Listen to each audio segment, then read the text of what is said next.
Ва-салату ан юкаббира такбирatan яхмадуллаха таала акибаха. Намаздын ыкмасы төмөнкүчө. Намаздын ыкмасы ниет кылганыңыздан кийин эмне кыласыз? Аллаху акбар дейсиз. Намаздагыдай кадимкидей колуңузду көтөрүп, Аллаху акбар дейсиз. Такбирдин колуңузду көтөргөндө Аллаху акбар деп туруп, анын артынан эле дароо сана окуйсуз. Субханакаллахумма ва бихамдика деген нени окуйбуз? Сананы окуйбуз. Аны окуп бүткөндөн кийин кайра Аллаху акбар дейт. Биз дагы имамга уйгандар эмне дейбиз? Аллаху акбар дейбиз. Ва юсалли аля наби. Пайгамбарыбыз саллаллаху алейхи ва салламга салават айтат. Жанагы салат ибрахимияларды окуйбуз. Аллахумма салли аля Мухаммад, Аллахумма барик аля Мухаммадды окуйбуз. Экинчи такбирдин артынан. Андан кийин үчүнчү жолу такбир айтылат. Аллаху акбар dedi. Биз дагы имамга уйгандар бардыгыбыз имамдын артынан эмне дейт экенбиз?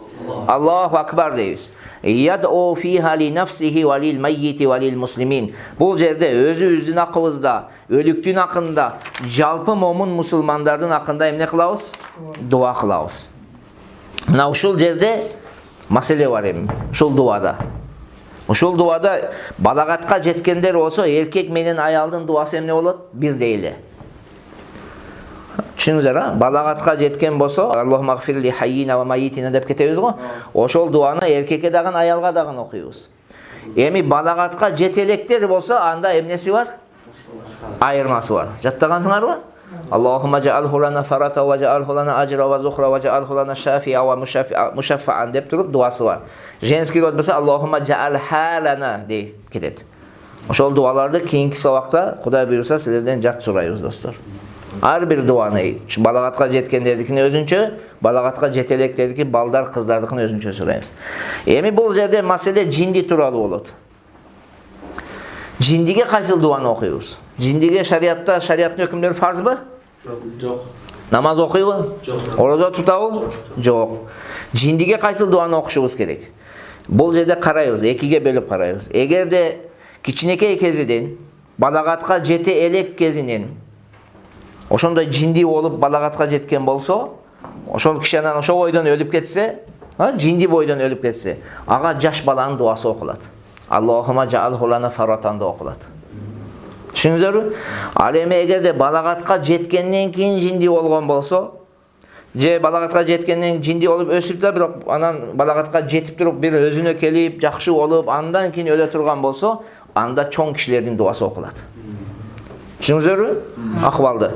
Кантип өскөн, ошого жараша ал кишиге эмне болот? Мамиле болот. Түшүнүңүздөр?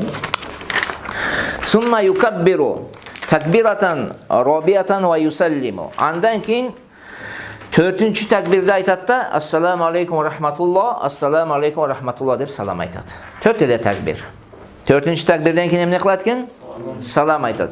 Биринчи оң жакка айткан такбирде үнүнү катуураак чыгарат, сол жактагысыны үнүнү бираз акыныраак кылып, төмөнүрөөк кылып айтат.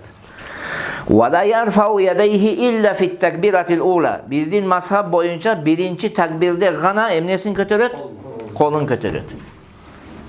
Калган 3 такбирде кол эмне болбойт? Көтөрүлбөйт. Анан дагы айта турган нерсе, башты бизде эмне кылат? Аллаху акбар. Алла андай нерсе жок. Андай кылбаш керек. Ал күнөө ал. Жөн туруш керек.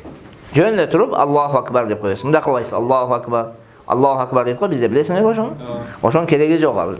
Мойнуңду кийин качатса кыласың немеден кийин. Бүткөнүңдөн кийин ана мойнуң ооруп калган болсо качатса кыласың, мойнуңду эки жакка кебетип. Бирок намаздын ичинде анын кереги жок. Ал күнөө ал.